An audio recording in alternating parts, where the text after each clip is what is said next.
What's going on, everybody? Welcome back to the Marvel Snapcast podcast, episode 109. Wow, that's a lot. Jeez, 109. Boom, book it up. Well, listen, doing more than me, man. Yes, shite. You're absolutely right. Well, ladies and gentlemen, today we got a lot to talk about. I'm your host, Ken, aka the Super Tech Guy, the gentleman with every variant in the game. Every variant? Every variant. That's right. And as you guys can tell, you'll be able to hear my nice, amazing voice. So if you guys want some ASMR, let me know. And of course, we're here with the co-host, the one and only, it's Guest Gaming, Mr. Epic Sax Party Man himself. How you been, buddy? Busy. I could tell. I'll politely say in ways that the Snap community will enjoy someday. That's all I will say. Not today, not tomorrow. Today. Not tomorrow. Just someday. Just someday. Working on a bunch of stuff. I'm trying to get back into the YouTube world also as well, trying to get ready for what I think is going to be the second wave for Marvel Snap. I think that there's very much so a focus by Second Dinner to have new players come to the game. So I'm going to start catering a little bit to that audience as well to gain new viewers. And I think now's the time to do it. Like, I just posted my OTA predictions prior to this OTA. I already submit to, because I have an editor now for some things. Ooh, fancy. I know. Let's go. All right, leveling up. I got an editor to help me out because I'm running out of time given all of the other things I'm working on, to help me get some of the content from the streams out into videos for you. So I just did a series 5 packs assessment and tier list type situation. That'll be going out hopefully tomorrow morning, otherwise tomorrow afternoon. Well, Friday morning, Friday afternoon, depending on when you're listening to this. And then I'll be doing the same thing for series 4, as well as for newer players, reassessing series 2 and series 1, 2 starter, etc. Like, what are the cards you really want to kind of lean in on when deck building? Starter decks. I'm doing a whole bunch of new player content because nothing exists, and I'm gonna take that charge. I'm gonna put some of that content out there into the world. That's my project the next couple of weeks. That's amazing. That is awesome. Hey, it's a great busy. And speaking of new cards, we got a lot of changes in the OTAs this week. I mean, a lot. Some that I didn't expect to see, and some, no, I think none of them I expected to see. But enough talk. Let's go ahead and show off what we got going on in the new OTAs. Now, like I said, we did see Guest talk about it. Guest did mention it. He did put a video out, and I don't think some of these things showed up on his list. I mean, he did have some awesome changes that we thought would happen, but not what we're about to talk about now. No, not at all. So, kicking things off first, of course, with everyone's favorite tiger, cat, a lion, I guess. Cat. Everyone's favorite cat, Zab. Yeah, meow. Zabu. Yeah, see, I'm reading animals to my daughter a lot. So every time I say cat, I have to say meow right after it. Zabu, 1/2 on reveal. Give each of your 4-cost cards in your deck -1 cost. Is now from a 1/2 to a 1/1, which I think I didn't expect coming. I mean, that extra power, it's a 1-cost card, so anything can destroy it. After this is on reveal, you don't care about that card anymore. So giving it 1 less power, I guess they want to see some changes happen here, or that extra power counts for something. But nonetheless, I don't think people will be too upset about this. I mean, I'm not, because the ability still stands. He still does what he needs to do. And in most cases, you might run Killmonger in his deck anyway and get rid of it. So to me, it is what it is, as long as this did not disturb the 4-cost getting this reduction. Now, does it go great with Ravonna for some reason? I don't think so either. Nonetheless, How do you feel about this? Yeah, I don't think so either. How do you feel about it, guys? Yeah, because Ravonna's not going to make it a 0, but no. It is one of those things where I thoroughly appreciate the fact that they explained what they're trying to target within this, which is mid-range decks. There are a lot of really flexible mid-range packages that are focused around 4-cost cards. It's take Zabu, insert 3 to 4 4-cost cards, and then build the rest of the package around that. You know, whether you're doing Affliction, whether you're doing a tech variation, whether you're doing just straight up hand buff. I mean, there's so many variations of cards, 4-cost packages right now because of Zabu that, I mean, we've talked about it to a degree that Zabu at a 1/1, it doesn't seem like it's a big deal, but in a deck that is so clearly defined on a style of deck that is so clearly defined on cost reduction, every point of power is going to matter. And you look at the 4/6s and the 4/7, the change of 4/6 to 4/7 on a card, like the value of Wiccan going from 4/7 to 4/6, the value of Galacta going from +2s to +3s to +2s. Like these 1 or 2 points of power drastically change cards in mid-range decks. Rocket Raccoon's a great example of that. Rocket and Groot. When Rocket and Groot was at 3/3, this card was in everything. Absolutely everything. You drop it down to 3/2, 1 point difference. That's it. 1 point difference. Yeah, and we see the changes. All of a sudden, you look for another card because it's not strong enough. Every point of power matters in many of these mid-ranged style of decks.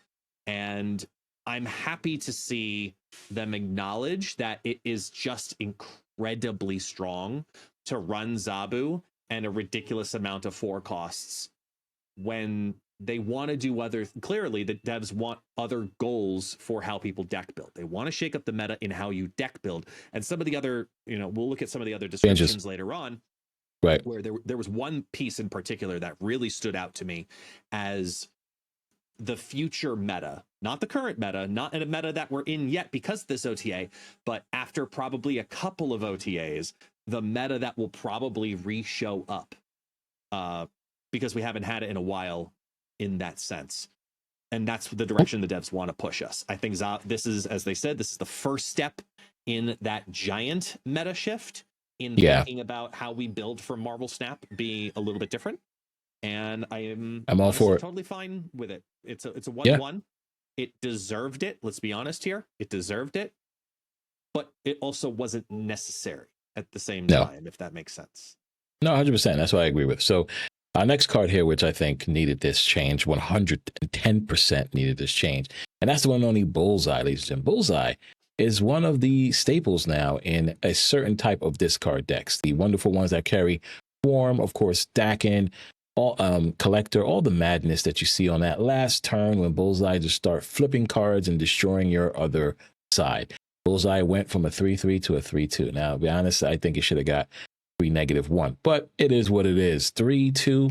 I'm happy for this change. It needed to get nerfed. Voila. Fantastic. I'm happy. Yes, your thoughts on Bullseye? I've been asking for this change for how long, guys?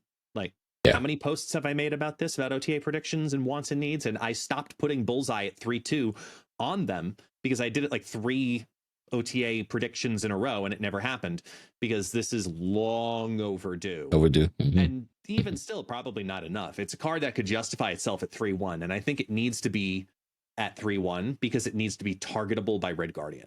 It needs to be something that, no one's playing a Ravona build, so you're not really worried about having no, of course not. But this makes it one step closer to being a card that's more easily targetable against a Red Guardian, being a 3/2 now. And the power does not come from the the -2s on the afflictions. That's not where the power of this card comes from. It's from all of the other discarding effects that happen because of this card. The Collector ramp up, the Morbius ramp up, the Docket double up. I mean, there's at least 4 in the standard discard deck that this card benefits from that have nothing to do with the affliction, because the affliction then also happens. Right, it also helps. It's just cumulatively a combo that if it goes off, it's incredibly difficult to go over the top of. Incredibly difficult. Agreed. It's more than justified at 3/2. I wouldn't be surprised if it got further nerfed in the future, but I've been asking for it. I'm just glad it's here. Yeah, agreed. -1. Let's go. Put it in that wonderful space because it needs to be. The affliction does the damage enough anyway. Then, of course, we kick things off. I mean, listen, I wanted this more than I wanted Infinite to get buffed, so I'm happy for this change. We need more, though. On to the next card. We have one of my favorite cards I've been enjoying in this meta currently. especially playing with Surfer and the news card that we'll talk about later on. And that's Negasonic Teenage Warhead, right? Now, this wonderful card didn't get any kind of crazy changes besides the text. And that text goes into regards to what I was complaining about, as well as some others in the community, that skills will get destroyed by Negasonic. What kind of foolishness was that? So I'm very happy that they changed the text. So now everyone knows the enemies, after an enemy characters played, not just a card, Negasonic will pop off. So I'm happy for this change.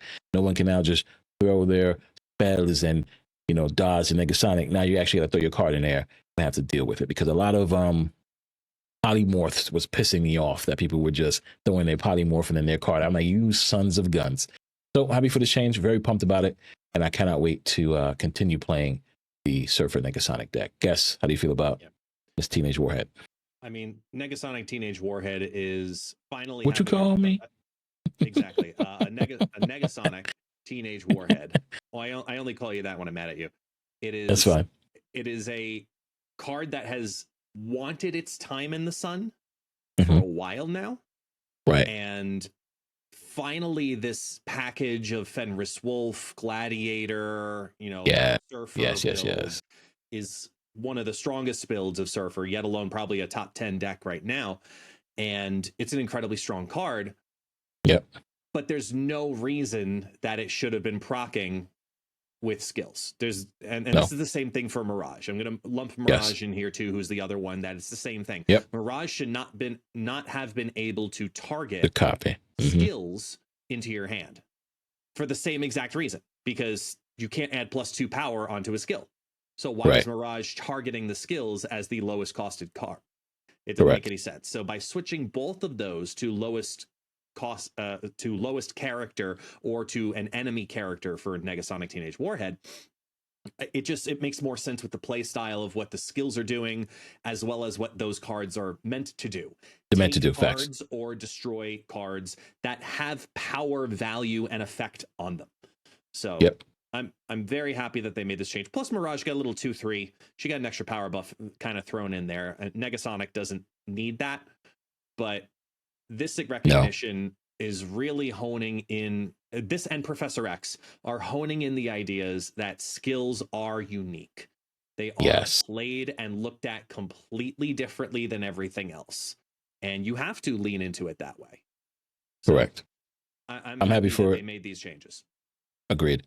And speaking of Mirage, wonderful card. Big fan of it. More pumped that it got the wonderful buff it needed. But you remember when Negasonic first came out, she also got destroyed. So I'm happy they changed that a long time ago. So that was a rough one. But now seeing that Mirage also got some love today, pretty good. I'm very happy that these two cards got the skills thing removed from them, and that's the way it needs to be.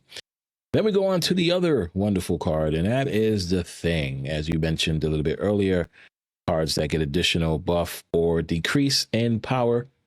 Thing went from a 4/6 to a 4/7. Now it is Fantastic Four season, so why not go ahead and give the Thing some love, because it is clobbering time. But for those people playing the decks that I don't like right now, which is the high Evo packages, you guys will enjoy the Thing.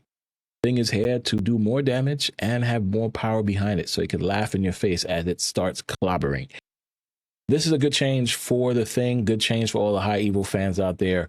Guess your take on the Thing. This is the first time that Marvel Snap / Second Dinner has made a cost power adjustment to a vanilla card, a starter card out of the ones that have 0 on reveals, static, or ongoing, or now activate effects. First time ever. It is the ultimate proof of power creep. It is confirmation that the new standard for 4-cost cards is 7 power. When we assess cards moving forward that come out in the game at 4 cost, you assess it against the Thing. Anytime you see a 3-cost card, if it's got a 3/5 standpoint of point, you're thinking, wow, that's good value. Red one, oh wow, that's good value. Anything that goes 3/5. Baron Zemo, oh wow, that's good value. You say that every single time. You think about Abomination as the 5/9 standard. Hulk 6/12, etc., etc., etc. this is a bigger change than people recognize, because it's proof that a lot of other cards and standards for other cards will probably change with it over time. It's going to take some time, but I think some more cards will change. I perfect example, I think that Shocker ends up becoming a 2/4 in the future. That'd be awesome. Right now, it is next to the Thing. They were competing for the bottom and second to bottom of which of the high Evo cards do you not play. Right. You just don't. And even as a vanilla card in the beginning of the game, Shocker is one of the first cards you end up cutting. So it's like, what's the point? Give it a 2/4, give it no ability, and then even if it does the reduction, all right, it's still a 2/4, but you chose to play a 2/4 with a reduction play in a high Evo deck, and now it changes the entire deck again. It makes your infinite variations of high Evo interesting and want to play Shocker again, because that 1 point of power makes a big difference on a 2-cost card. Just like the 1 point of power here on the Thing. This is a big deal because we've been watching the game grow for the last 2.5+ years, and this card was never addressed.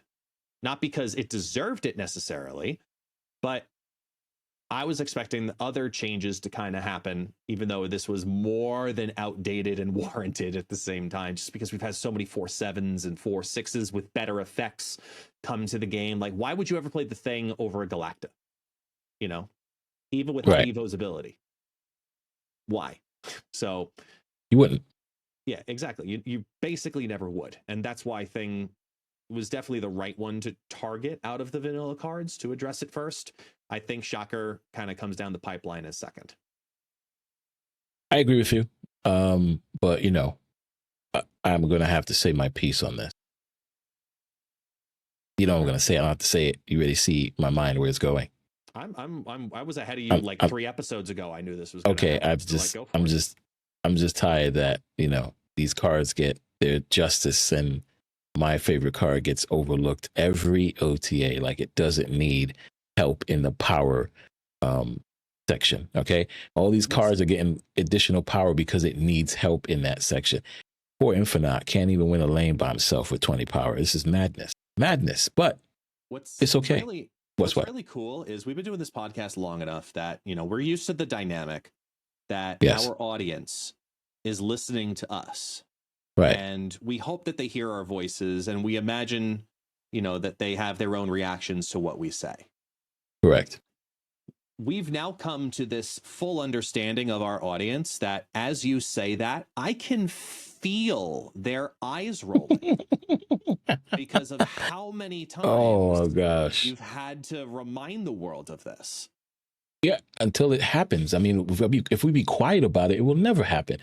Those who are with me with the buff, it can't ever happen, because then we don't have a podcast. What you mean? We would have a podcast. We would party like rock stars. We would celebrate on the Snapcast when the Infinite. Yeah, that's fine. That's fine. I'm totally fine with that. Until I find another card that needs love.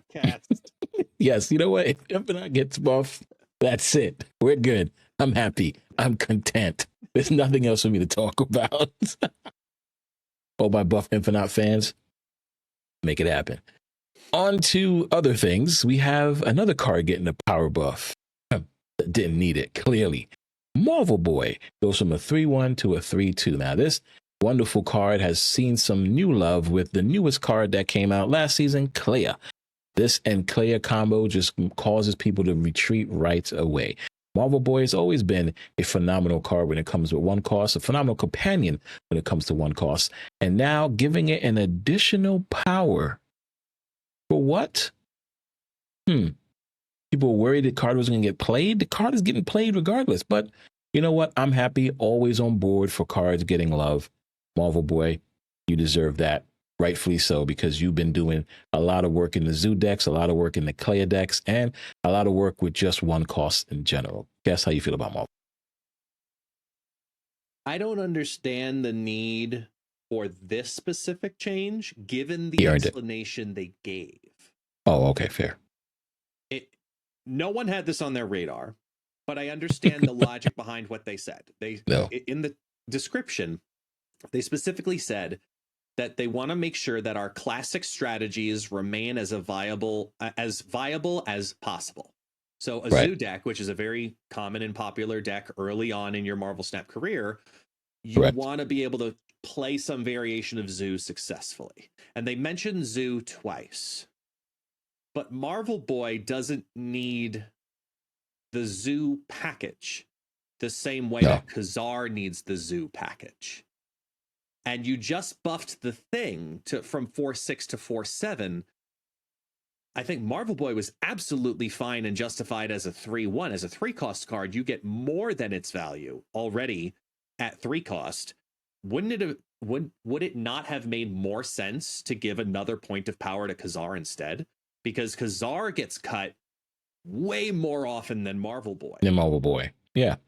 I mean, like I said, I think Marvel Boy deserves it. That's why he earned the right to get additional power, where Khazar actually needs it. So I totally get it. Yeah. Totally get it. That's exactly what it is. Need versus. Yeah. That'd be nice, Marvel Boy. All right, Agree. that's nice. That's great. Good for you. He deserves it. I mean, he earned it. Yeah, because I hear you. Khazar, if they gave Khazar some love, we'll see a lot of Zoo decks. We'll see that stuff happening. And back to your point of making content for new players, somebody did come in the stream last night and was like, hey, how do I tell what cards reveal first? Who cards reveal first? One of the easiest questions out there. And I'm like, that's awesome that you asked. And we explained it. But like, again, people are now coming into the game, new players, and trying to figure out what does what. So Khazar getting some love would have been huge. So I totally agree with that comment. Jennifer Kale, one of my best cards for the season that I spoke about. And I said Jennifer was one of my favorites because not only she helps out my wonderful Infinite She-Hulk deck, she's just a great card. Her being a 2/2, I thought was solid. I like Jennifer Kale a lot. A lot of people kind of slept on her, but giving her additional power. Ladies and gentlemen, Jennifer Kale just got S tier. I mean, come on. She was very high. She was A tier. Now she's got S tier. 2/3 power and give the additional plus energy when you want to activate it. Come on. I'm not drinking. Jennifer Kale is an S tier card. Are you mad? Guest? Let me hear why you feel I'm wrong. Please explain. Elaborate. Give me 3 A tier cards. Dr. Doom 2099. Who else? A tier. I'm just trying to think about every cool deck. Oh, Sunspot's an A tier. And I'm going to give you my boy Surtur. Surtur's an A tier as well. Jennifer Kale is better than all of them? Yes. 1000%. Are you trying to flip farm? Like, are you sure you're not drinking? Ladies and gentlemen, we've talked about this, man. Let me know in the comments. Am I bugging? Jennifer Kale has so much value. Being able to give additional power when you want it. Because right now what's out there? Mobius. Mobius is running rampant, so Sarah gets no love. Sarah used to be an S tier. For me, Sarah's an A tier now, maybe even a B tier. Sarah cannot be played the way she wants to because everybody's playing Mobius, right? Okay. With Jennifer Kale and Luna Snow and even Herbie. These cards now have the ability to give you that power you need to go into the next turn and play the card you want without having to worry about Mobius showing up and being like, haha, you can't play your discounted cards. You understand? So for me, Jennifer Kale is an S tier. She goes up there with Luna. She goes up there with Herbie. Yeah, Herbie too. Yeah, definitely. All 3 of them. My S tiers. Let's go. I think. Tell me in the comments if I'm wrong. It's going to be our most commented video. I think that Jennifer Kale's a better card at 2/3 tremendously. The 1 point of power on a 2-cost card is a much bigger deal than 1 point of power on a 4-cost card. 100%. Correct. I will give you that. I wanted a change for Jennifer Kale. I expected her to go down to a 1/1 because when you have activates, the cheaper they are, the better they are. So that 1000%. Was my reasoning behind it. I thought she'd be an insane card at 1/1. But before you continue though, because of her ability, her activate ability, the one she don't really need, right? Because I think if you get to play her even by turn 4, you're in good hands, right? So I don't think really she needs to be a 1. If she was a 3, then I can argue your point. But I think her being a 2, being able to play her on 2, 3, 4, you're totally fine there. The reason I had thought 1 was because it gives you that one extra turn to play her, because as of right now, like you said, you need to get her down before at latest turn 4. That means Right. you're only allotting yourself a 57% chance, right? Is that, I think that's what it roughly works out to. Yeah, I think you're correct. Yeah, about a 58% chance to get the card into your hand, to play it down and get its effect to do its thing. So it's almost a 50-50 for Jennifer Kale to have an effect worthwhile. Basically, what this one power does is says, hey, listen, if you didn't get it early enough, at least it's a vanilla 2/3. It's like when you put down that sentinel that you happen to get from your hand into your hand from that location. At least it's a 2/3. You know, worst case scenario. That's what this card now has going for it that it didn't have, because 2/2 you felt awful. Yes, 2/3, correct. you kind of like, all right, at least it's something. I happen to have a little bit of value coming out of, you know, that 2 energy I have to spend to play down a second card. This is definitely a better card at 2/3. S tier, I can't put it up there, but I do think it creates an interesting use case and conversation about Jennifer Kale versus Psylocke, where she always Jennifer did though. Kale is aiming to be played early, and this is how you have to deck build for it, right? You're aiming to play Jennifer Kale ideally turns 2 or 3 exclusively. Right. And you're building to have a play that works for turn 4 and turn 6. When you're playing Psylocke, you're going for an element of last minute ramp surprise for something to drop on turn 3, or a last ditch effort to get extra energy to do the thing you want to do on turn 5. So depending on how you deck build, and the synergies of what big cards you want to happen when, that's the change in use case between Jennifer Kale versus Psylocke. Because I had it happen in my chat today about well, does this kill Psylocke? I'm like, no, they're just different cards for different use cases. It blows my mind, because this was the case when Kale came out. It's not like, why are we talking about it now? Like, when Kale came out, we said that we had this case. It's a reminder of the case. That's fair.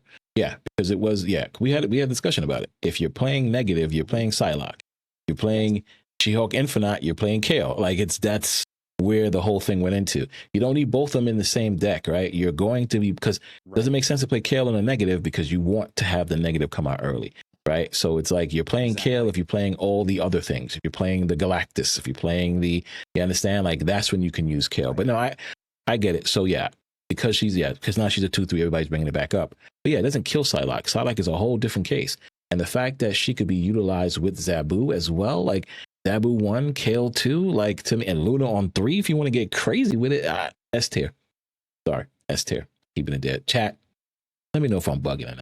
Hang on, don't Jennifer Kale, S tier, because the best thing about the Jennifer Kale change, to me, is not the change itself, it's the description underneath it, because this is what I was alluding to earlier about the direction that Marvel Snap clearly wants to steer its players when it comes to what is a good deck, what is a strong deck, what is deck building looking towards, where the sentence that stuck out to me was, hopefully this gets her into a more playable state itself, but we are also monitoring what we can do to improve the strength of 5-cost cards, generally speaking, a movement that will directly affect her.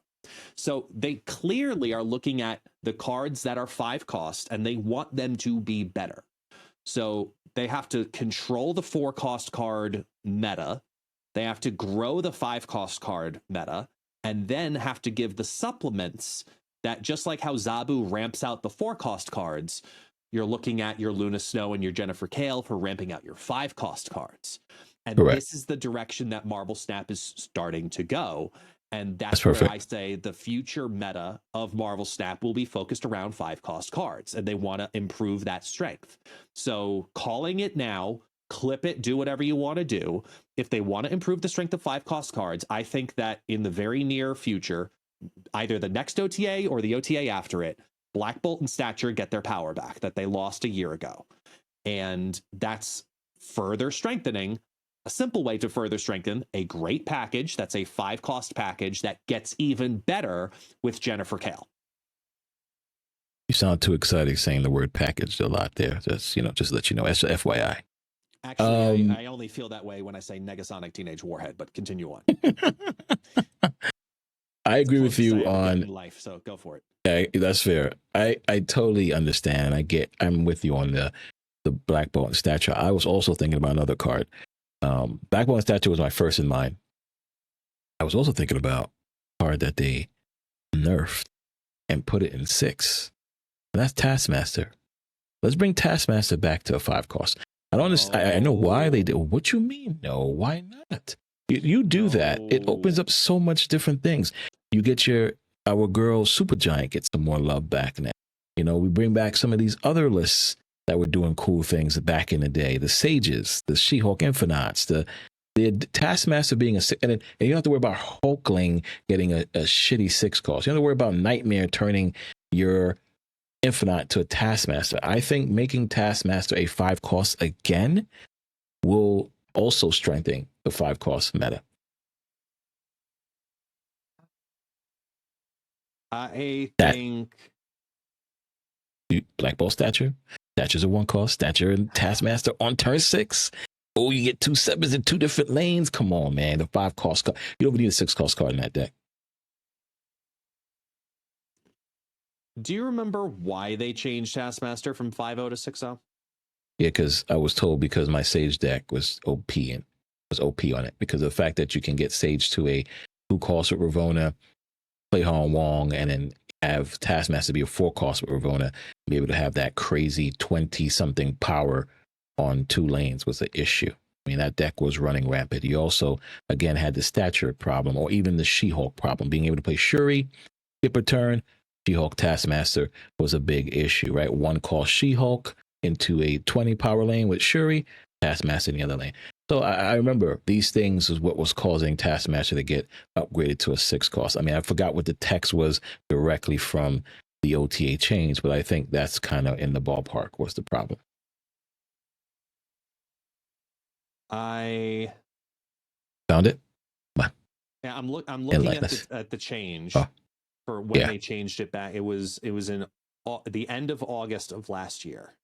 Yes. And it doesn't say what they were pre-preparing for or what card was about to come out. So that's what I'm trying to just pull up. It was something that released in September. All right. I mean, listen, check it. Either way, I think if you want to strengthen the 5 cost cards, you need to put better 5 cost cards in the 5 cost category. The best 5 cost card right now, or 2 of them, as we mentioned on our breakdown, is Vision, your call, and Iron Man. That's really it. That's the 2 best 5 cost cards right now. I mean, like I said, Sarah was up there in the past. Legion, I think you can. Yeah. Legion, Sarah too. We love Sarah a lot, but in this meta is crazy. So for me, unless you're going to bump up a 4 cost card and give it additional power and say, hey, you're a 5 cost, I think you start what you said. Black Bolt and Stature get their love back. Taskmaster comes back down where it belongs. And you leave Leader where the F he is. And that's it, right? Like that fixes your 5 cost card meta. But so you find out what it is. It was Sage that was the that's what I said. Yeah. Turn. Yes. Correct. Sage I was told that. And shortly after Supergiant. Yeah. Yeah, I was told that. I was told, heck, your Sage list as you were Infinite with 3, seasons in a row got Taskmaster nerf. I believe it. And that's fine. I get it. Because again, Ravonna, it is. And Binks told me that too. I get it. Guys get upset. But yes, Ravonna making them both 4 and 2 on turn 6, and Sage on a Wong just goes ballistic. Of course, playing Taskmaster in the lane, and especially if you don't have priority, that was an easy win. So I understand that change. But right now, now works. I haven't played it in a season, but it still works. I'm about to say yes, it still works. Especially right. Let's say if you put Luna in there instead of like Wolfsbane or instead of something else, like Red Guardian. It was Red Guardian, Wolfsbane, Sage. Like those were the 3 costs, right? And Surfer, right? Surfer's in there too. So you take out one of, and Killmonger probably, I don't remember what it was, but you take out one of those and put in Luna. Yes, you can pull it off. But I mean, it's cumbersome. I do miss hey, Ravonna's here. you're good to go. But keep in mind also, I have a project. Got it. yeah, that list also had Sarah and Onslaught. So it's like you still had a chance to get them down to one cost anyway, right? You play Magic, you do the whole Onslaught, Sarah, Ravonna. So the last turn, they're all ones anyway. Problem is, again, like I said, Mobius is running rampant right now. So it's a very tough time to pull it off. Nonetheless, we'll move on to Green Goblin, who got a -4. Good. An additional negative. Again, I love the changes. And I can only see that they're trying to help cards because the power creep is becoming an issue. Yes, -3 was horrible. -4 is nice. So I'm happy that Green Goblin finally got some love. I hope they don't change Hobgoblin to -9 because then Galactus decks will be the best thing. No, yes, they better not. -8 is fine. -8 is totally fine. But when you do this change to Green Goblin, you expect Hobgoblin to at least go up. So I'm surprised they didn't do it yet. Maybe that's something they're thinking about. Nonetheless, Green Goblin, you deserve that love. Victory is yours. How do you feel about the Green Goblin? If Green Goblin's a predecessor for eventually Hobgoblin becoming a further negative card, I expect them to actually make Hobgoblin more detrimental than the Void. I would expect them to make Hobgoblin like a -10. I expect it because you're playing risk into it, and you kind of need to play Daredevil to quote unquote guarantee That's fine. The landing of that card. Like, it's a very specific big card. Yeah. You need to invest into it to get it to do its thing. I'm totally fine with this Green Goblin change. I think that it makes it more viable in more decks, just because especially Clog, if you're looking at it as reverse power, right? A 3/4, that's your standard power, but it's clogging a space on their board, so it has a further strength to work with. With the amount of Misery Firehair decks out there right now, it's also a really good card to play because you can completely ruin that deck from being miseried, because they would end up firing over their Firehair if they destroy the Green Goblin. So it's a great counterplay to that card too. And there's just, let's be honest, I love seeing cards that have really good variants be relevant. Yeah, I get some love. Yep, right? Agreed. So I can't wait.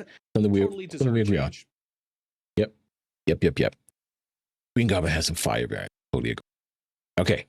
Last but not least, the card that a lot of people were upset existed in the game, upset that didn't get changes in the game, then got upset that it got a nerf in the game. Then they said it got nerfed too hard.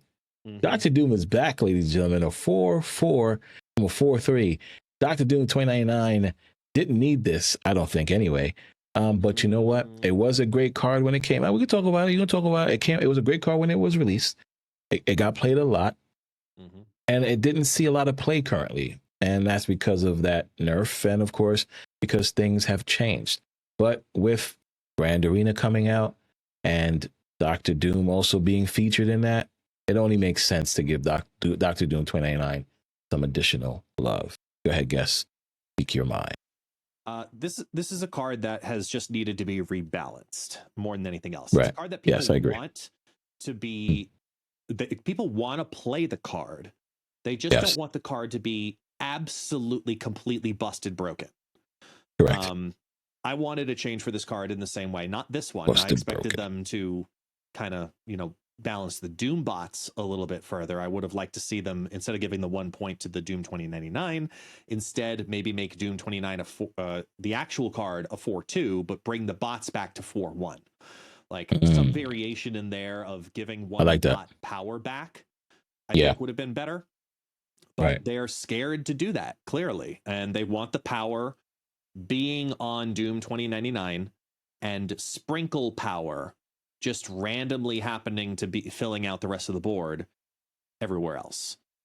It's not about the Doom bots. It's about beefing up Doom 2099, almost kind of like a, almost like an Omega Red is kind of how you have to look at this card, right? It's about the location of where it's at. That's the one that's really getting love, but the other locations can get a little bit of bonus love also. if you look at the card that way and you play the card that way, you'll be good. You'll be playing well with the card.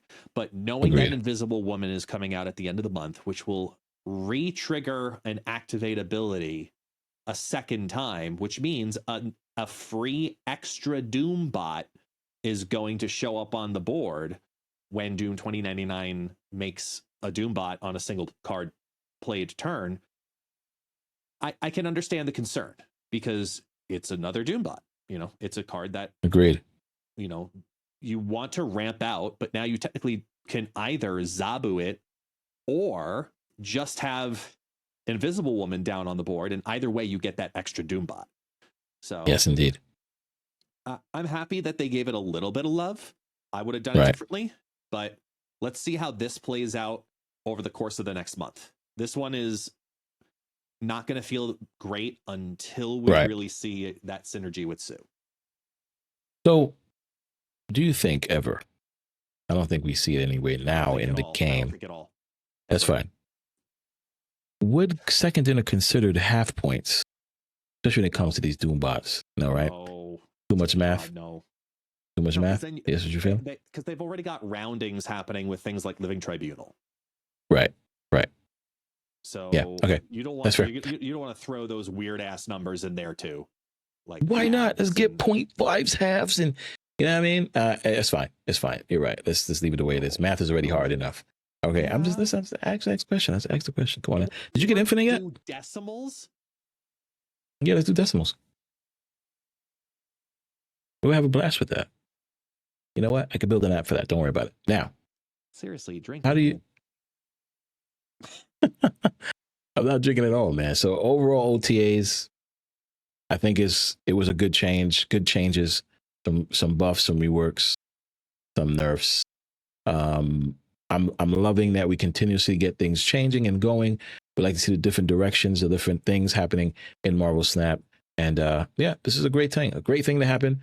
Happy these cards got some love. Now next week, hopefully, or when the next OTA is, hopefully, you know, my boy's on that list. Then we go on to something else. You don't think so? No, I was just gonna say I think that this is a good OTA because almost all of them were buffs and the nerfs were warranted. Right. And the reworks are just the breaking, right? Correct. And the reworks are just the working with the spells, or skills. Yeah. That's the problem we're gonna have in the future. You know how we went from pools to series to pools, skills and see, I forgot the other thing. Spells and skills. We just, it is what it is. Yeah. Then we go on to something else that I really enjoyed today. That was the patch notes. Now, you guys can see at the top because I see it. I haven't opened up my Snap game yet. A lot of things are going on today.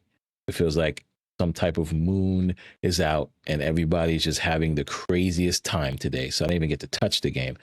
Before we dive into the patch notes, did you get Infinite yet? No, I'm not Infinite. I'm in the 80s right now. Today, I started doing well, and then, well, my viewers know. Yeah, that's fine. It was a bad afternoon. Totally understandable. I was 96 at some point. I'm 94 now, but I went down to 89. So we'll see what happens. But patch notes. Biggest thing we're going to talk about here is the card shop updates. Ladies and gentlemen, finally, feature sets of new offering in the card shop. The feature limited time combinations of individual cards, variants, and of course, featured snap packs. What does that mean, ladies and gentlemen? We can now open packs of variants, which again means nothing to me. Yes. Where's my love? The other 99.99% of the world who want to have another way to use their tokens.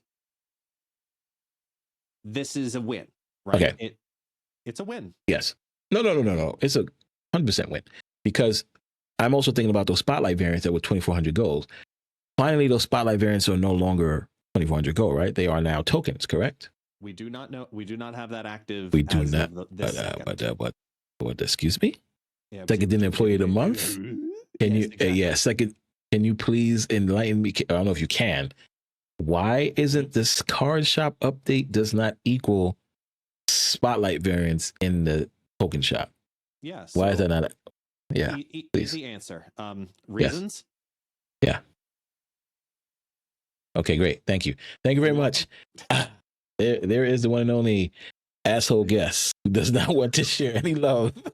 Help us out as to why we have to spend 2,400 gold on spotlight variants when the card shop just updated. Okay, so take the win that we have right now, which is featured sets. Okay, this is That's fine. Yeah, I love that. I love that. Of being able to use your tokens for variants in Themed this style rather than just ultimates. Because theme ultimates packs are in there too. Yeah. You know, the targeted ultimates, the Peach Momoko, Invisible Woman, and the Vincenzo, Mr. Fantastic. Mm-hmm.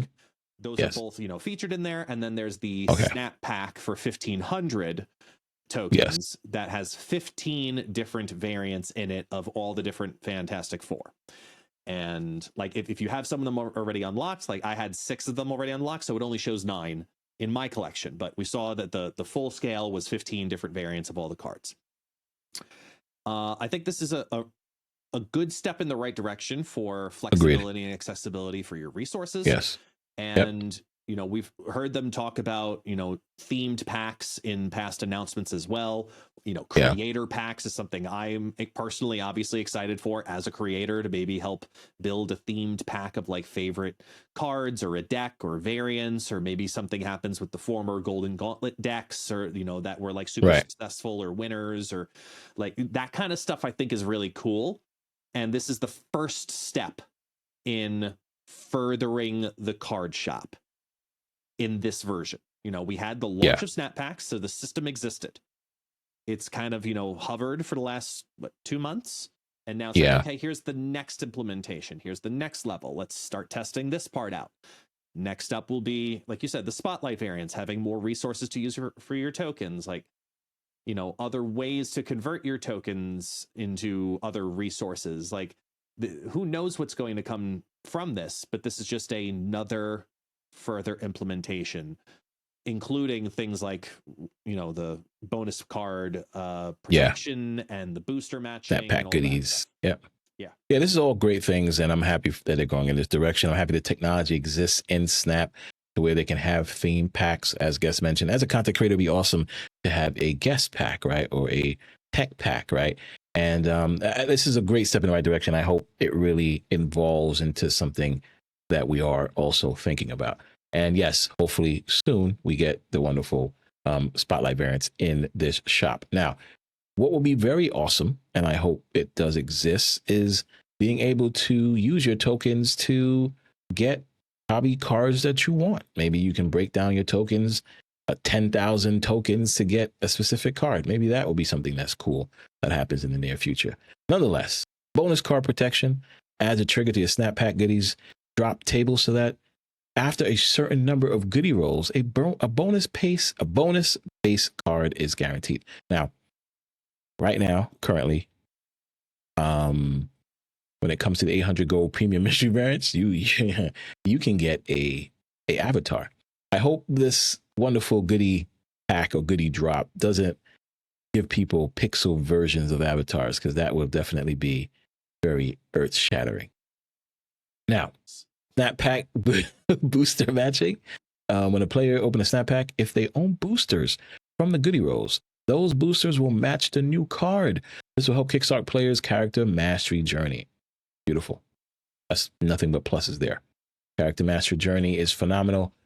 Being able to get kickstart with that, getting boosters from it, is awesome. I just think now we need to make sure every card in the game has variants. Shout out to the Agony variant. It is flawless. And last but not least, we have improved red pins. The red pins in the card shop should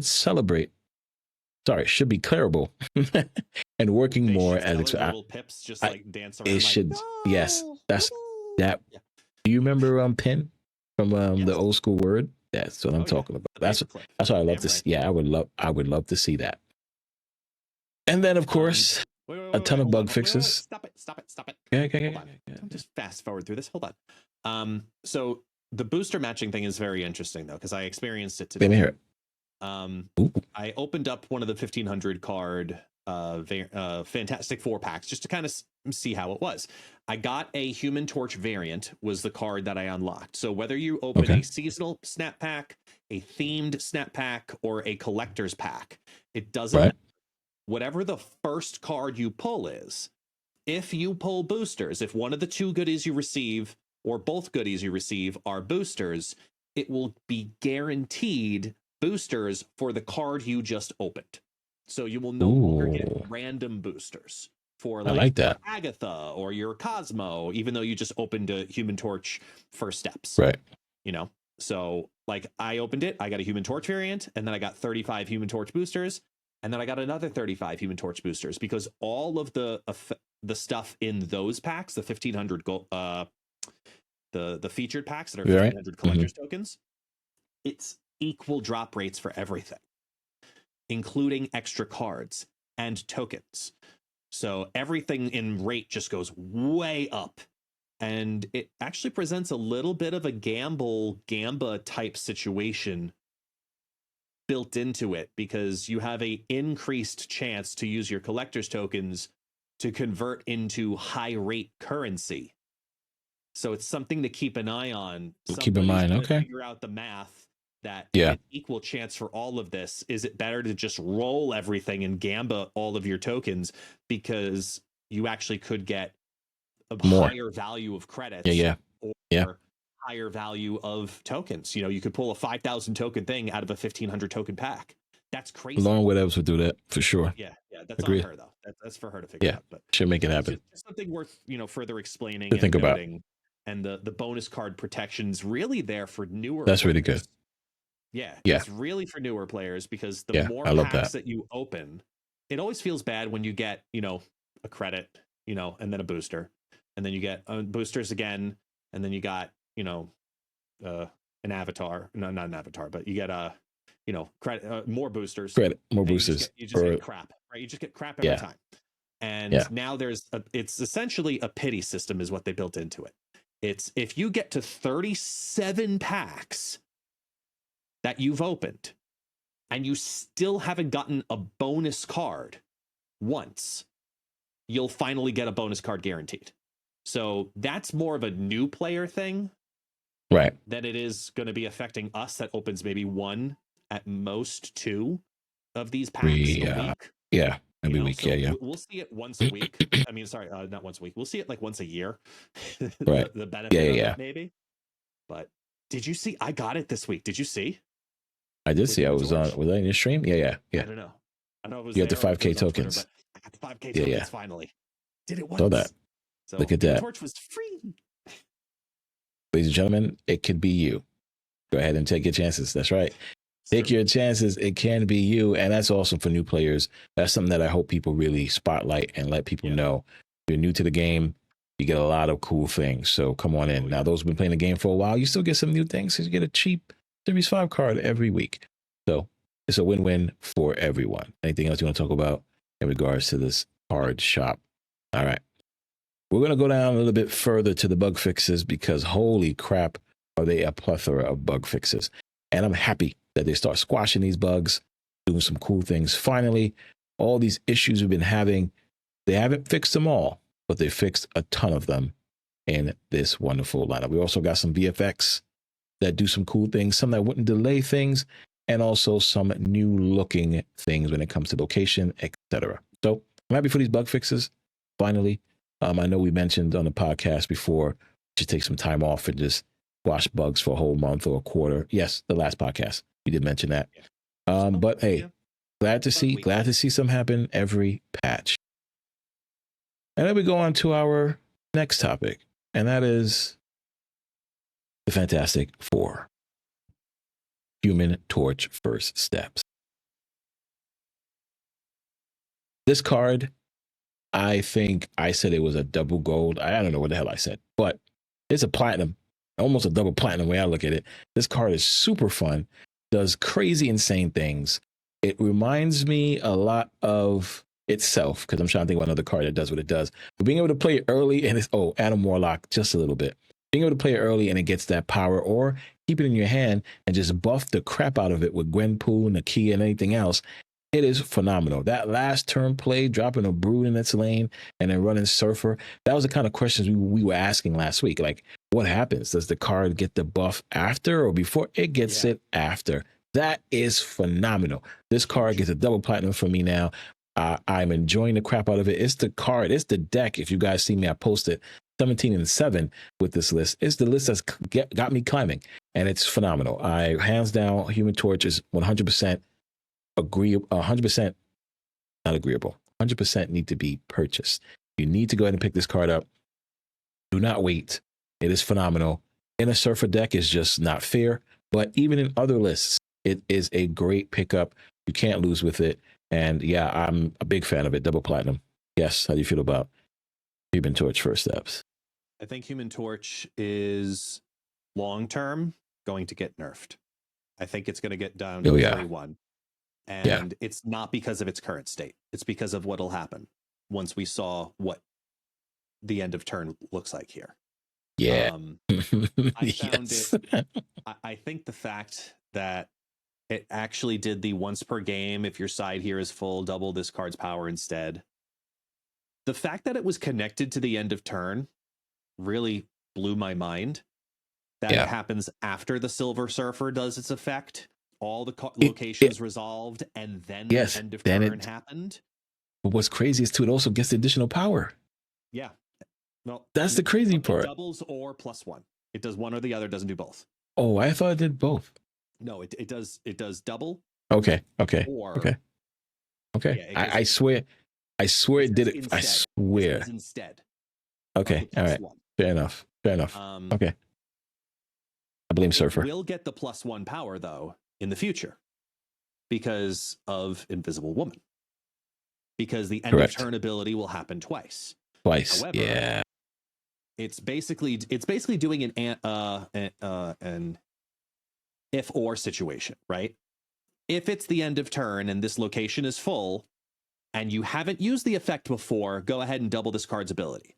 If you already have used this card's ability, go ahead and do the +1 power instead. Yes. So activating on the final turn with Invisible Woman, or better yet, activating on the turn that Human Torch doubles, is the best timing for Invisible Woman, and that further makes this card even better. Right. I think they're both 3-cost cards. They're both going to go into Silver Surfer decks. Invisible Woman, like the way that we're all looking forward to Invisible Woman, I would not be surprised if all of a sudden next week it gets nerfed. I'm not even kidding. You're right. I would not be surprised. You're right. If the way that we've all been talking about, wait for a fantastic card because Invisible Woman's coming out. Wait for Human Torch because, man, he's only going to get even better when Invisible Woman comes out. The fact that she's still a 3/5 blows my mind. I would not be surprised if we get a random update in the game news and it just simply says, hey, Invisible Woman's going to come out next week, but she's coming out as a 3/4. I would not be surprised in any way, shape, or form because she is going to really heavily affect Human Torch. Human Torch is definitely a platinum card. If you play Silver Surfer decks, he's a must-have card. If you're getting these end-of-turn Invisible Woman deck building cards and pieces to build that deck long-term between this and next season, he's an absolute must-have. Very, very, very strong card. Agreed. Then we go on to the next week's card, which is the Thing. Thing first steps, which is end of turn +2 power once per game. If your side is full here, destroy enemy card here with less power. So end of turn, it gets +2 power. Am I correct? Every end of turn +2 power? Well, it doesn't matter. It's going to be down on turn 5. Oh, unless you get it out early. It would be end of 2 +2 power. If you play this down and the location's not full, it'll go from 5/6 to 5/8. If the location at the end of the game is still not full, it'll go from 5/8 to 5/10. However, if it is full by the end of turn 6, it won't get the +2. It'll just and it will look for cards that are 7 or lower power, just like Gladiator would do, and do that effect and destroy that card. Then you can finish. Oh no, because end of turn. Either way, it wouldn't work. Yeah, ladies and gentlemen, this card.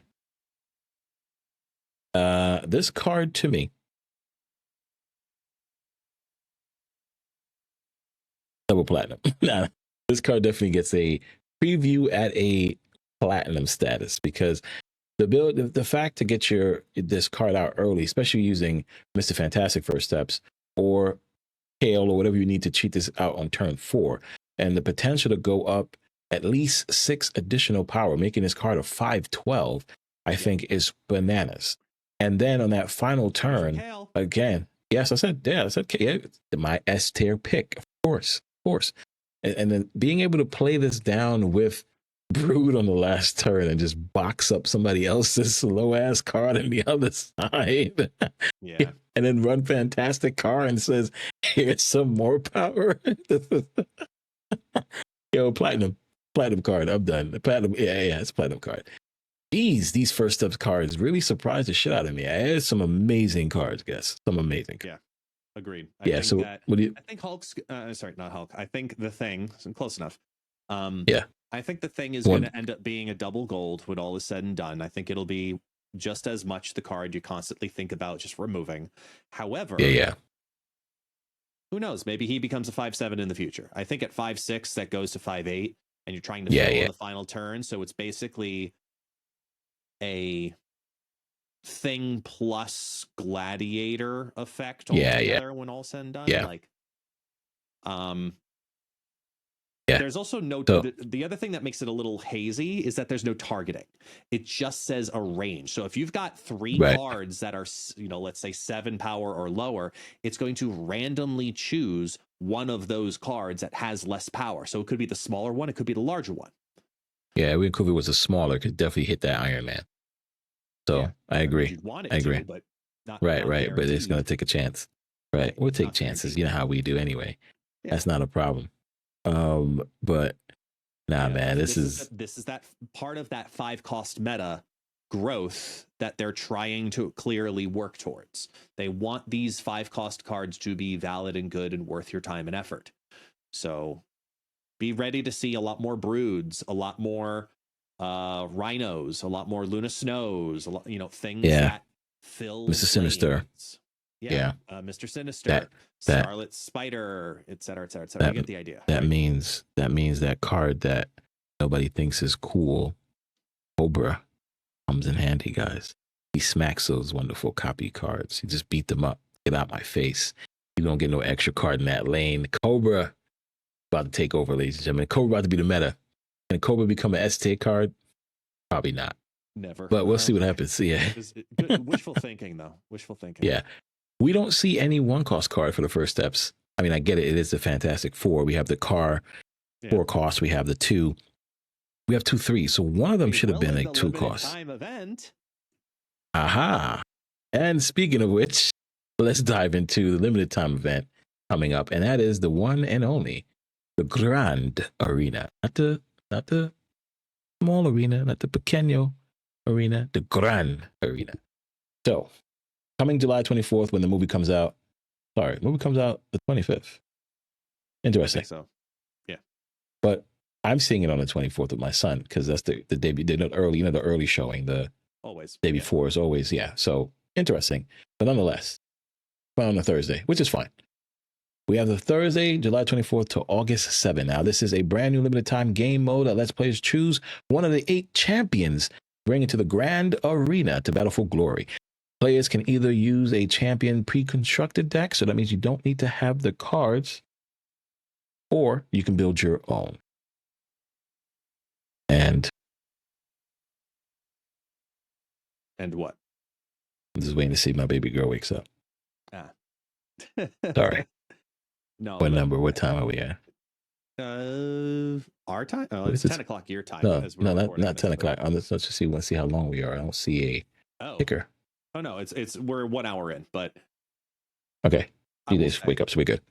Yeah, right, I will say with this, with the fact that it's going to have a pre-constructed deck, it's a 13-card deck because you get the 12 pre-constructed card and then the signature skill that's associated to the champion. Specifically, and that's the real feature of this is those skill cards and how you build decks, knowing that the skill cards are guaranteed in the deck as well.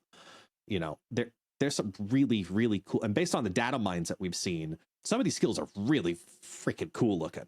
If these roll out the way that they are data mined with no changes, like there's some really cool like surge like effects also in some of them, and double procking destroys, and like really, and move mixed into it too. Like there's some really cool effects in here. And I think the biggest win in this was the fact that it said pre-constructed decks, because you'll be able to play cards that you don't own. And players, I mean, we've been talking about that for how long, being able to test pilot certain cards or certain decks or styles, and now players are going to be able to do that with this game mode. Not just players, free to play players. Free to play players, all players. I know, but I love my free to play players. Yeah, this is true. I don't know. I think based on what we saw from the video and based on what we know about it from this, it sounds like there's the potential, and this is a 2-week game mode. We haven't had a 2-week game mode in a while. For this to really be successful, that gameplay is either going to have to keep up with the expectation of ranked ladder, or it's going to have to exceed the expectation of high voltage, classic high voltage. Yes, which is out now, by the way. Yeah, we could talk about that in a second too. But like classic high voltage, when it released, for 3 turns, fly through it, absolutely awesome. When you have a game mode that's as long as ranked, what we'll call a standard match, that has other perks, quote unquote, to it, I think that Grand Arena could end up being basically just the other place that people play for 2 weeks, because they're working towards, resources, because we saw in the video it said shop, so there's going to be a shop there. There's going to be cards to unlock. We know that Mad Thinker and Mole Man are going to be accessible through the game mode in some capacity, so I'm assuming you're going to get those in the shop in some way, or a track or whatever. So people are going to play the game mode because it's just the place to play, and you have to use one of the champions, and the associated skill comes with it automatically in the deck that you play, and you're stuck into that parameter. Even if you build a full-on ongoing deck, and then it has, I don't know, Mr. Fantastic, sure, you have synergy, but you can have a full-on reveal deck and then also play Mr. Fantastic in there. Just fantastic. Because, it doesn't matter. It's just a matter of one of those has to be in there, and even with that restriction, because it will lead to so many more resources for players, I expect Grand Arena to actually be very, very, very successful. I agree too. I think that people are going to love playing the game to get extra resources, because it's on par with their experience on ladder. Not better, not worse. Yes. But yes. On par. On par. I like that idea. I like that. That's a good concept.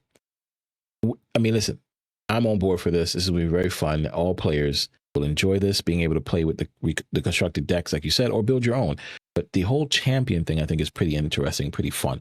A lot of games out there that had that type of mechanic where you have to pick a champion, build a deck, and that champion does something cool, something awesome. The fact that now we have this in Snap is pretty interesting. I'm excited to try it. I think it's going to bring a lot of new people to the game. It's also going to bring back some players that want to test out this mode, and they might just love it. The fact it's going to be out for this long, I really hope that this mode, after its release, and if it's as successful as we think it will be, ends up seeing itself come back somehow, some way. Could this potentially get rid of the Conquest mode? I mean, we always want something to get rid of Conquest mode, but nonetheless, new mode coming to Marvel Snap Grand Arena. I'm pumped. I cannot wait to see more about it. Can't wait to hear more about it. And I'm sure you guys can't as well. Now, before we move on, main question is, everybody's listening. They want to know. There's only one person that can answer this question correctly, precisely, and without causing any issues. Sure. That person is you. Not asshole you. Yeah. Not mean you, but you. Me. And that question is, sure, what everybody's thinking, are you the one and only It's Guest Gaming going to do the thing that we all want you to do? And that is promote and be the video spokesman for Grand Arena. Cut to the Grand Arena promo right now. That's what we need to. That's what we want to know. We want to know. Can you share any of that information with us? I'll word it like this. If I'm doing the video for Grand Arena, Yeah. I'll be just as shocked as you when that video comes out. Comes out. Okay, fair enough. Guys, listen. Me and guests have conversations before the podcast. We didn't do any type of conversation this time. We actually guests actually made sure that you guys could hear my nice voice. Make sure we didn't have any problems time on the microphone. Yes. So normally we'll have conversations before, so catch up and see what's going on and see if there's anything that he want to discuss. So normally, at this point, I normally ask him things like this. Does he tell me? Maybe not, because he can't. But I just like to poke the bear a little bit. So I didn't get a chance to poke. You guys got to see that live. Right? You guys got to see it live as he tried to poke the bear and ask the questions. Who is doing a spotlight video for Grand Arena? Now, it's not me for sure, but it could be Guest Gaming. And I think it would be nice to see Guest do this video again, because he killed all the other ones, like murdered them. Murdered. So it'd be nice if you are able also to do this. I appreciate it's the truth. Thank you very much. I'd love to be a part of it, but I also think it's just as fair to remember that there are a lot of content creators in this community that make great high quality content that also deserve opportunities as well. With that said, I will gladly take that opportunity away from them. They go to asshole guest, guys. Love it. Love it. You just got to sprinkle it at the end there. Go on. Speaking of assholes, ladies and gentlemen, we're going to go to another segment, which no, seriously. I was about to. Yeah. There was some real nice comments last week. Before we get to any comments, I did want to bring up one thing that I did mention earlier today that I want to talk about. So I'm going to stop sharing for a second. And so today, shout out to Not My Dance, who's been doing all my cool things for me, my art and all that wonderfulness.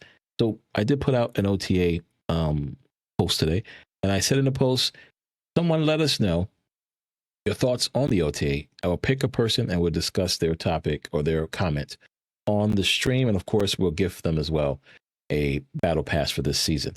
So the comment I'm going to choose here is from Nightwing, and Nightwing's comment was, Zabu needs a rework instead of just losing power. Mirage and Negasonic should have been changed when they introduced skills, which we understood, but hey, they couldn't get everything. Doom 2099 can be buffed more due to the current power level of other cards and the decks. So, yes, rework for Zabu. What do you think could have been done there? I mean, I like the negative, one cost. I mean, Zabu did get a rework from ongoing, right, to -2 costs for the 4 cards to now on reveal. So what other rework you think Zabu can actually benefit from, or, Zabu, 1/2. Your next 4 cost card you play here costs 3. Oh, so you want to give him the Shuri treatment? Yes, but it's a time delay, right? Because it's specifically next 4 cost card.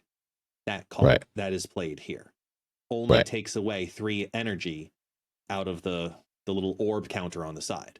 So you could have that be there and then not use a 4 cost card for the entire time. X turns, right? And then by turn 6, 3 cost Shang-Chi, Yeah. And then use a regular 4 cost card in another lane.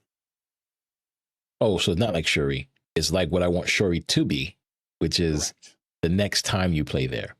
Right. I like that. So Nightwing, you're the winner of this season's Battle Pass. Let me know.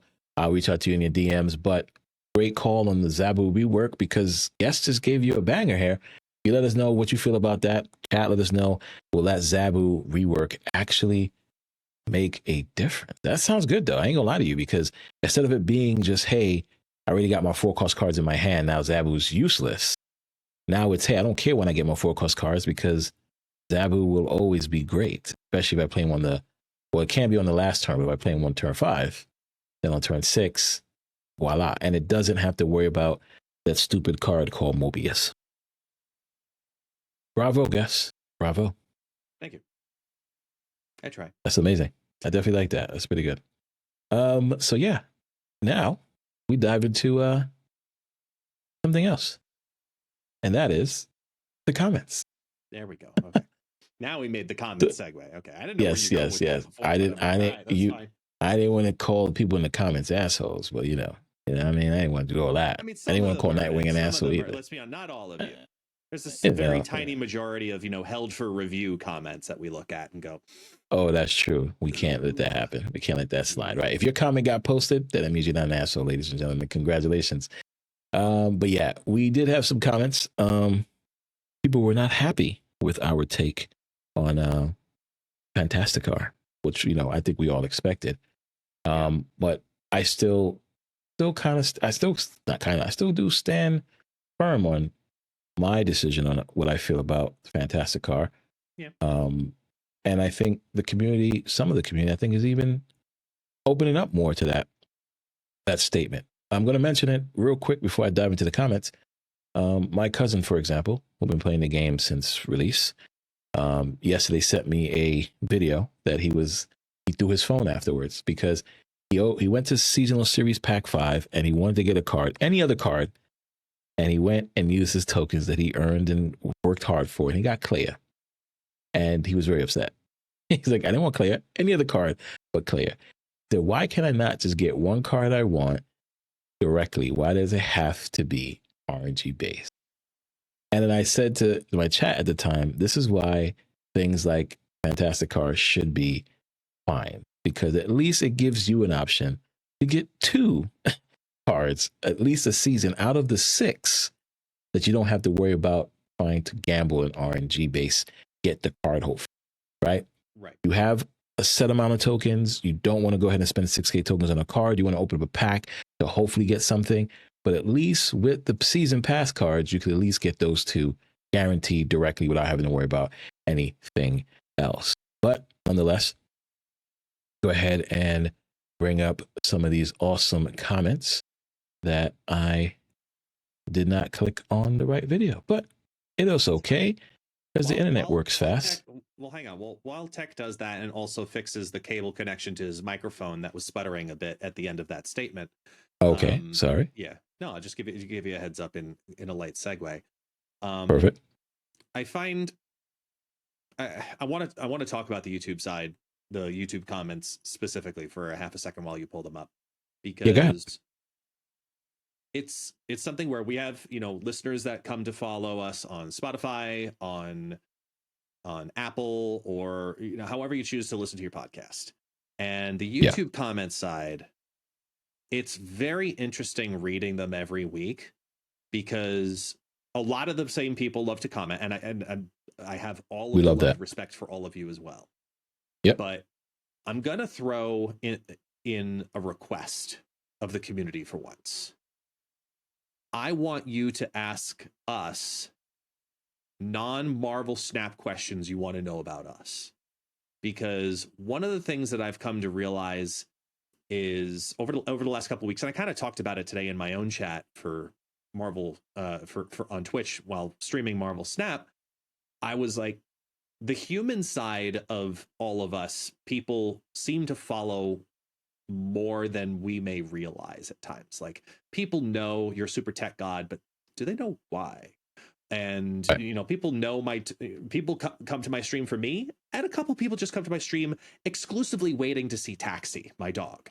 Like there's life elements to us that I think the more grounded we keep ourselves and just remind people that this podcast, even though we are Marvel Snap, we're still us humans. Mm-hmm. I think it's interesting to kind of spin some of those conversations in here too. So I want to ask you, the viewers and the listeners, is there something that we've never addressed before, whether it's about Snap or not, that you've always wanted to know? And if that tickles your fancy, ask us. Even if we don't answer it this week, write it again. We'll look for it the following week, and always be looking for new and interesting stuff. Great. That's a great statement. I agree. Ask us questions, guys, that you want to know the answer to. we are human, and like Guest mentioned, and it doesn't have to be all about Marvel Snap. I totally agree with that. Speaking of these comments and the questions that are posed and the statements that are made, I'm going to talk about a little bit of them. Majority of the comments last week was surrounding one topic. We can't hear STG. Yeah. I then did post. I apologize, and it won't happen again. And from this episode onward, yes, we fixed it. We did. I think so. Yeah. Let us know either way if we did. Let us know. Sure, we fixed it. Yeah, I think we're fine. I mean, if we're not, then that's madness. We're not recording this again. I'm just going to turn guest side all the way down and turn me all the way up. Post it on my YouTube from then on out. Like, just move there you go. Because take it off the tech guy's hands. Yes, that's fair. Good call there. So that was majority of the statements. The next thing we had, of course, was around the Super Premium Pass. So people mentioned, hey, locking a new card in the Super Premium Pass, that's a bad precedent. It might not feel essential right now, but the regular season pass card would. If the regular season pass card is trash and the Super Premium card is cracked, then there is a bigger problem there. That's why I don't like this, and I call limit testing in other businesses. Now, I agree. We said that last week too. I said if Fantastic card was the premium card, was the Battle Pass, and it was flipped, we will be like, this is an issue. Right. I don't think that will happen. I mean, of course, it all depends on who you are and what you like to play with. Pause. But at the end of the day, if they continue this by making the Series 5 card the premium, the Battle Pass card, and making the Super Premium a Series 4 card, I think we should be okay. Granted, we can argue there are some Series 4 cards that are better than Series 5 cards, but I am sure, or I can be as sure as I can be, that they're not going to do something as crazy as put a better card, Series 5 card, in the Super Premium Pass and leave, unless it's two Series 5 cards. So on to the next one we have. I realize that the game is technically free, but I'm the only one that thinks their prices are absolutely insane. STG was commenting on how some bundles, $50 to $100, is like, whatever. Just buy the ones you want. Okay. There are AAA video games that cost less than one of those bundles. They put in multiple times a month. I can't imagine how many people can afford to spend well over $100 a month on every month on one game that is just cosmetics and maybe an extra card or two. Perhaps Second Dinner, if Second Dinner change a little bit, make it a little bit more or less, then more people will spend more money on the game. Spending the equivalent of $50 for one digital card completely blows my mind. Yes, you do get free tokens and etc., but it's not even close to enough to get every card that comes out. Now, this boss, which again I responded to because, and he responded back. A great conversation we had between each other. It was basically, I agree with him, right? Ton of AAA games, X, Y, and Z might cost less, but I brought up the game Madden because I do play Madden every year. Inside of Madden is something called MUT mode, and that Madden Ultimate Team allows you to get cards or players that were from old seasons. Warren Sapp, Lawrence Taylor, Walter Payton, and these cards are not cheap. These players are not cheap. They cost more than mortgages. I've seen wives complain that their husbands use their mortgages on Madden to get these cards or get these players for the game. Because when you have these players, kind of like pay to win, but imagine you playing with Walter Payton or Lawrence Taylor on your defense. Like, it's going to make your team way better. So these people go ahead and they do this. Yeah. I responded and said, I don't think it's wrong, especially if that is what you want to do. If you love Madden to that utmost that you're going to spend all that money you want because you enjoy playing that game, I'm not a financial advisor. You make your money, you spend it how you do. You're not harming anybody. You're promoting and helping the game that you love to play. I feel the same when it comes to Snap. $50 to $100 in cosmetics is really up to you guys. You don't have to do it. But if you love the game that much and you want to help and go ahead and buy it, then that's on you. And I think no one should be penalized for doing such a thing. And then he responded back saying, listen, he totally understands because he used to play Magic the Gathering. So he already knows how all that stuff does and how ridiculously expensive it can get, especially with Call of Duty and things like that. So at the end of the day, I think we're all on the same page. Yes, it is expensive. We're not going to say it's not. But I also think the business side, they need to make money. You as the player have to know how to spend your money and how to enjoy the game you're playing, whether you want to spend money or not. And everybody should not be criticized for how they spend their money, because there's people out here who buy Starbucks every morning, and we could say simply you're a step that's ahead of my bananas. comment. Yeah, but we could basically say you're crazy for buying Starbucks every day, but I can't say that because that is your fun, that is your money. And I can't believe Starbucks is wanting to charge $20 for coffee when Dunkin' and everybody else charges less, right? Like, it's like, yes, you get the quality, but it's like, it's coffee at the end of the day. I basically sit on the perspective of, it's not even about, do you want to support Second Dinner into continuing to make the game? People don't spend money to go fund me a 2-year existing company that's got a successful product. That's not what it would be for most part. Right. For the most part, it's, do you want to spend your money on your entertainment? Right? Some people go out to dinner. Correct. Some people, go out to the movies. Some people take different adventures. Some people want to take trips. Some people want, physical things to fill up in their collection. They collect Funko Pops, they collect whatever, like everybody has something that they're passionate about that way. And it's not fair for us to assess and judge where people choose to spend their money, because comparatively, we could say just as equally, the same kind of stuff about ourselves. Like I could easily say, sure, I could be a content creator and not invest a single dollar into the game, but I choose to, because of the content that I want to put out and the style of content that I want to put out and the competitive relevance that I want to have. And those are my choices. I got those conversations with the whole Kid Omega thing, very much so. I had that same conversation have to come on up, and it wasn't even my money that happened on that one. Like, right. Yeah, community did it. Yeah. Exactly. And I never think it's fair to judge someone on their expenditures, especially when it comes to games, because it's also a very different model when you look at, these big titles. God of War, a very well-known, internationally successful game. You spend it one time, you own the game, you play the game, you beat the game, it's over. Ta-da! You went on the journey and you did the thing. But at the same time, you also have a Netflix subscription that you pay $16 for. Well, why'd you spend another 10 on classic God of War that's been out for 10 years? It's an old ass game. Why would you understand like the relationship there of assessment? It seems, in Portuguese we'd say maluco. It's just crazy. Right. And it's not a fair assessment of a person as a player or the character of that person either. So if people want to spend money on the game, that's on them. And just like many other things in this life, their decisions do not affect you. You make your decisions and other people will make theirs. Correct. I agree. That's a great way to say it. 100%. I totally agree with that. Yeah. That's it. Yeah, for sure. I mean, I do want to mention this last person.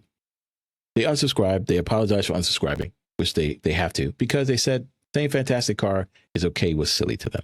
When people were saying to add a card to the Super Premium Pass, it was a different acquisition system with less cards that were released. Now we have more cards released and people cannot keep up.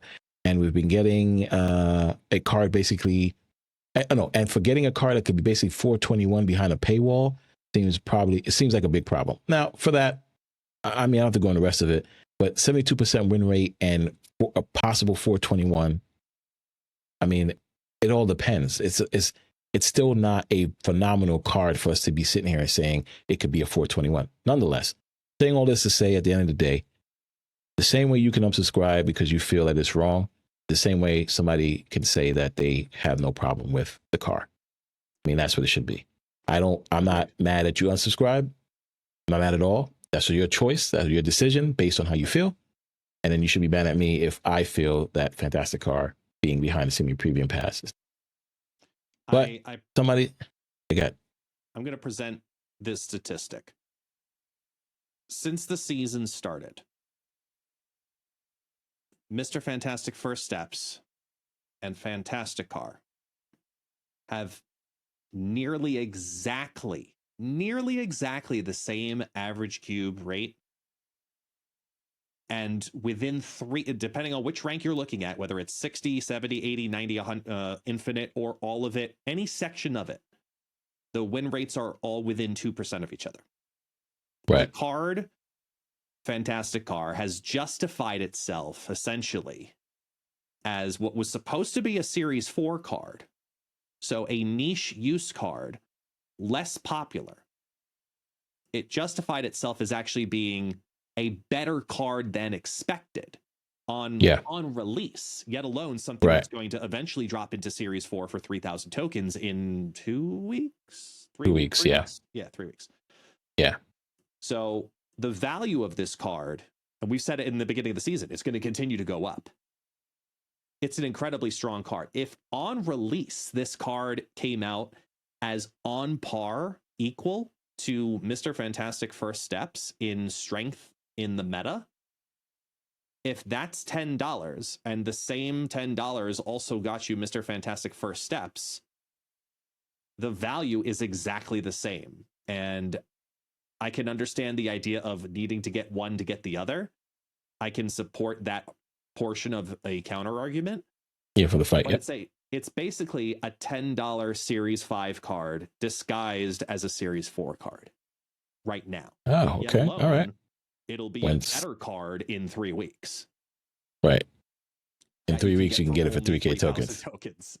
Yeah. So that's the way to do it. We got very lucky with this being the first iteration of it because it's strong, but not stronger than Mr. Fantastic. Than the first card. And comparatively, my only other counterpoint in this is that Mr. Fantastic First Steps is strong in a wide variety of decks. Fantastic Car is really only strong in one deck. Yeah, correct. Totally okay with that.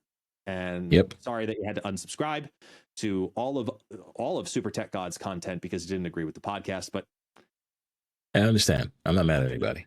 Cry over it because I unsubscribed from Super Tech God as well. Let's be honest here. Like I that's fine. About it, I unfollowed all my creators, so I get it. It's not an issue for me. The last thing I'm gonna say is somebody left a wonderful comment and said, "I wish I can get Fantastic Car so I can crash into a wall so we can stop talking about it." Hey, I like it. That's a great one. With that being said, ladies and gentlemen, Infinite. Yeah, agreed. He needs to be. He should get a buff from that blasted card. All right, guys. So with that being said, we will see you guys next week. We're going to a lot to talk about. We have the wonderful movie of Fantastic Four coming out. Yes. We also have the Grand Arena coming out. And we have, of course, the Thing being in release. And with that being said, baby girls, let me know it's my time. All right, guys. Peace. Peace.